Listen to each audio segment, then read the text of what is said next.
Hi friends, ಇವತ್ತಿನ breakfast puri, ಆಲೂಗಡ್ಡೆ ಸಾಗು ಮತ್ತು ಚಟ್ನಿ ಮಾಡಿದ್ದೀನಿ. ಬನ್ನಿ ಇದನ್ನ ಹೇಗೆ ಮಾಡೋದು ಅಂತ ತೋರಿಸ್ತಾ ಇದ್ದೀನಿ. ಆಲೂಗಡ್ಡೆ ಸಾಗು ಮಾಡೋದಕ್ಕೆ ಒಂದೆರಡು ಆಲೂಗಡ್ಡೆನ ಬೇಯಿಸ್ಕೊಳ್ತಾ ಇದ್ದೀನಿ.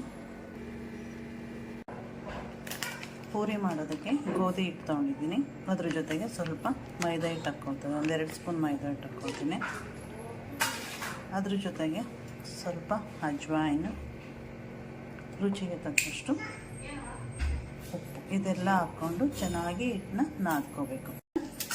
ಪೂರಿಗೆ ಎಣ್ಣೆ ಜಾಸ್ತಿ ಹಿಡಿಬಾರ್ದು ಅಂದರೆ ಈ ರೀತಿ ಸ್ವಲ್ಪ ಬಿಸಿಕಾಯಿಸಿರೋ ಎಣ್ಣೆ ಹಾಕ್ಕೊಂಡು ಹಿಟ್ಟನ್ನ ಕಲಿಸ್ಕೋಬೇಕು. ಹಿಟ್ಟು ರೆಡಿಯಾಗಿದೆ. ಈಗ ಸಾಗು ಮಾಡೋದಕ್ಕೆ ಎಣ್ಣೆ ಇಟ್ಕೊಂಡಿದ್ದೀನಿ.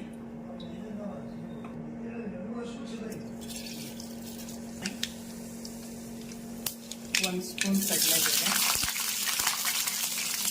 ಹೆಚ್ಚಿಟ್ಕೊಂಡಿರೋ ಕರಿಬೇವು, ಹಸಿಮೆಣಸಿನ್ಕಾಯಿ ಮತ್ತು ಈರುಳ್ಳಿ.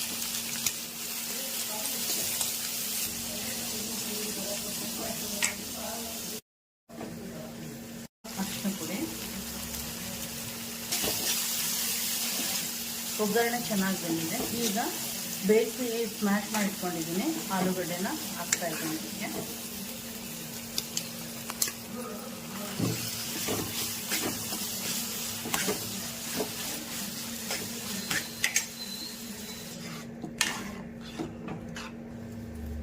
ರುಚಿಗೆ ತಕ್ಕಷ್ಟು ಉಪ್ಪು. ಸಾಗು ರೆಡಿಯಾಗಿದೆ. ಪೂರಿ ಲಟ್ಟಿಸ್ತಾ ಇದ್ದೀನಿ. ಸ್ವಲ್ಪ ಚೆನ್ನಾಗಿ ನಾದ್ಕೊಟ್ರೆ ಪೂರಿ ಚೆನ್ನಾಗಿ ಉಬ್ಬುತ್ತೆ.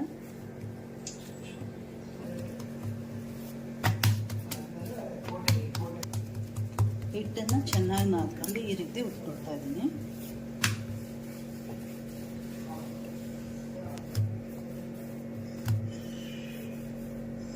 ಈ ರೀತಿ ಚಿಕ್ಕದಾಗಿ ಉರುಳಿ ಮಾಡ್ಕೊಳ್ಳಿ.